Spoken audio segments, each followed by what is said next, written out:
Good morning students. हमारा class 12th की economics के लिए हमारा सेकंड चैप्टर चल रहा था। सेकंड चैप्टर में 2 पॉइंट क्लियर हो चुके थे। इसमें हमारा थर्ड पॉइंट है हमारा law of diminishing marginal utility. तो इसमें बताया गया है कि हम किसी चीज़ को यूज़ करते करते अगर हम पहले किसी चीज़ को यूज़ करना चाहते हैं उसकी डिमांड हमारी बढ़ जाएगी, और जैसे जैसे उस गुड्स को हम यूज़ करते रहेंगे उसकी डिमांड हमारी घट जाएगी। मीन्स हम किसी चीज़ को सबसे पहले हम किसी चीज़ को यूज़ कर रहे हैं तो उसकी हमारी डिमांड जो है, हमारी नीड है, बहुत ज़्यादा हो जाएगी। और जैसे जैसे उस गुड्स को हम यूज़ करते रहेंगे वैसे वैसे उसकी डिमांड भी कम होती चली जाएगी। तो इसे हम उसे law of diminishing marginal utility कहते हैं। तो एक बार हमारा डेफिनेशन में देख लेते हैं।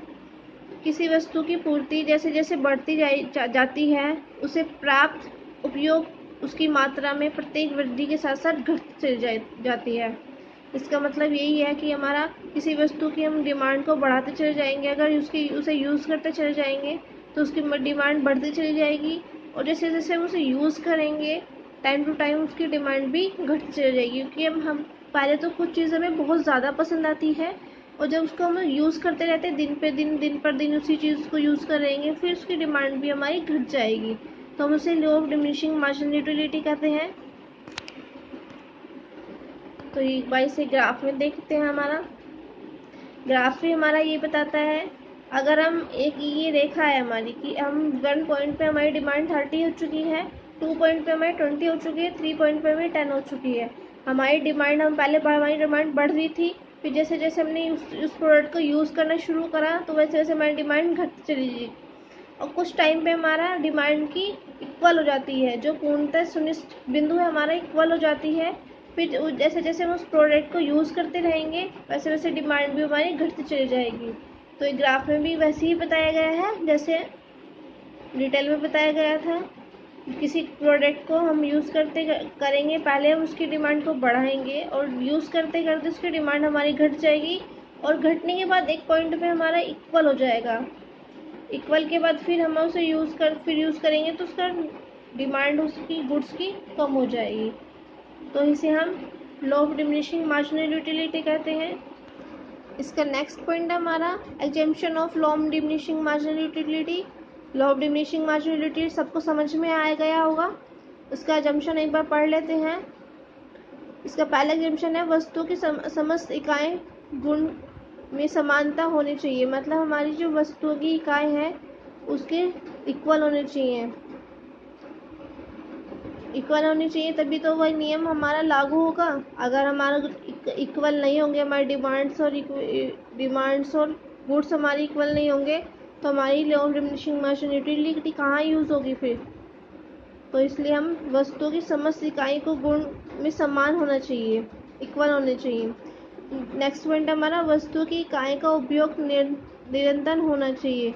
अगर हमारी गुड्स की नीड से हमारी इक्वल होगी तभी तो हमारा निरंतर मतलब चलता रहना चाहिए। तो ये हमारा सेकंड पॉइंट में बताया गया है। अगर हम किसी चीज़ को, इसमें एग्जाम्पल भी दिया गया है, अगर हम किसी रोटी को सुबह खाते हैं और फिर दोपहर में वही रोटी खाते हैं तो उस पहली रोटी की तुलना शाम वाली रोटी में कम हो जाएगी। अगर हम पहले किसी चीज़ को यूज़ करेंगे और फिर दोबारा से उसी चीज़ को यूज़ करते चले जाएंगे तो हमारी डिमांड घट जाएगी। तो ये हमारी law of diminishing marginal utility की सेकेंड एग्जेम्पशन है हमारी। थर्ड है, वस्तु की इकाई का परिणाम समान होना चाहिए। मतलब जो रिजल्ट आना चाहिए वो हमारे इक्वल होना चाहिए। इसमें थर्ड पॉइंट है हमारी, वस्तु की इकाई का परिणाम समान होना चाहिए। मीन्स अगर हमारी किसी नियम को हम किसी नियम को हम प्रयोग कर रहे हैं उसका अगर हमें इक्वल नहीं होगा उसका रिजल्ट, तो हम कैसे यूज़ करेंगे। इसमें एक एग्जांपल बताया गया है कि एक केला है जिसका वजन हम 10 ग्राम है, वो दूसरे का 20 ग्राम है। अगर हम पहले केले के परिणाम को दूसरे केले की दूसरी व्यक्ति के अधिक देखा जाए तो अगर हमारा पहला केला 10 ग्राम का है, दूसरा केला हमारा 20 ग्राम का है, तो दोनों इक्वल नहीं है। तो ये हमारा law of diminishing marginal utility हमारा यहाँ प्रयोग हो ही नहीं रहा है। इसलिए हमें दोनों जो वस्तु हम यूज़ कर रहे हैं वो इक्वल होने चाहिए।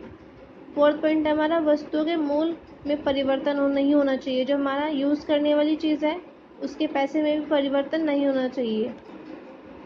इसमें परिवर्तन भी, पैसे में परिवर्तन नहीं होना चाहिए इसमें भी। फोर्थ पॉइंट में इसमें एग्जाम्पल दिया गया है, अगर हमारी पहले एक रोटी की मूल्य 4 रुपये है, दूसरी रोटी की 2 हो जाएगी, तो हम दूसरी रोटी को हम ज़्यादा खरीदेंगे ना, क्योंकि हम पहली रोटी हमारा 4 रुपये की है तो हम दूसरी को पहले ज़्यादा खरीदेंगे। तो इससे हमारी मार्जिनल ऑफ यूटिलिटी कहाँ बैलेंस कर पाएगी। तो इसलिए हम पहले इसके जो हम यूज़ कर पा रहे हैं गुड्स को, उसको भी इक्वल करना ज़रूरी है।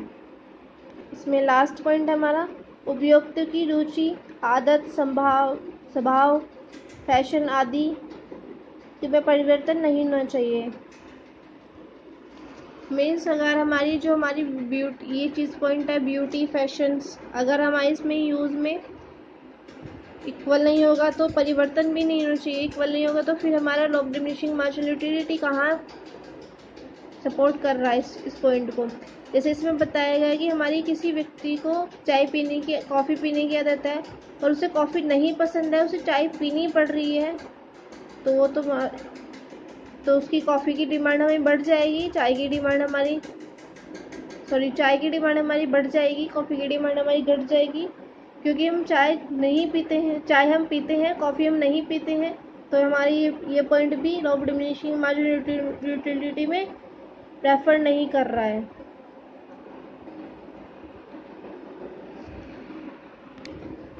तो इसी से हमारे ये assumption of law of diminishing भी ख़त्म होता है।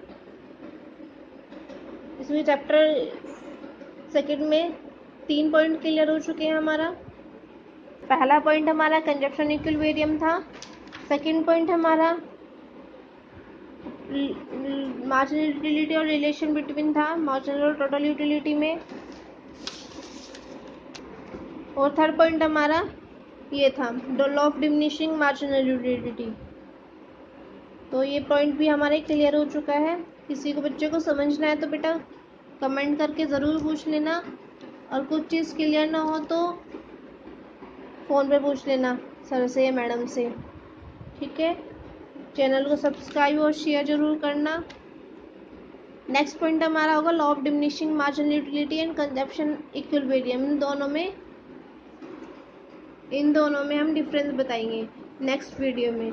आज के लिए इतना ही। चैनल को सब्सक्राइब शेयर ज़रूर करना। Thank you.